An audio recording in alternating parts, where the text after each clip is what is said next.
ഞങ്ങൾ ഇത്തവണ മൊത്തം തീരുമാനിച്ചത് ഈ പറഞ്ഞ പോലെ പാർട്ടി പതാകകളല്ല വേണ്ടത്. പ്രചരണ കെണിയെ സൂക്ഷിക്കണം.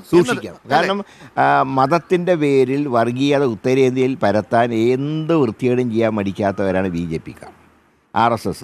അതുകൊണ്ട് തന്നെ ആ കെണിയിൽ നമ്മൾ വീഴേണ്ടതില്ല.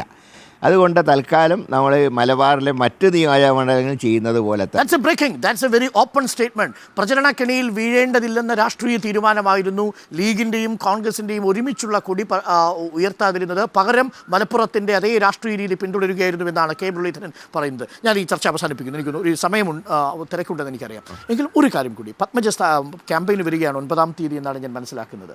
പത്മജ ക്യാമ്പയിൻ ഇറങ്ങിയാൽ എന്ത് സംഭവിക്കും? പത്മജ ക്യാമ്പയിൻ ഇറങ്ങിയാൽ ഒന്നും സംഭവിക്കില്ല. ഇപ്പോഴൊന്നും സംഭവിച്ചിട്ടില്ല. ഇപ്പോൾ തന്നെ ഒരു ഭാഗത്തുനിന്നും ഭാരവാഹികൾ പാർട്ടി വിട്ടു പോയിട്ടില്ല. ഏതാനും ചില ആളുകൾ ഇപ്പോൾ പോയി എന്ന് പറയുന്നത് ഇതുമായിട്ട് ബന്ധമുള്ളവരല്ല.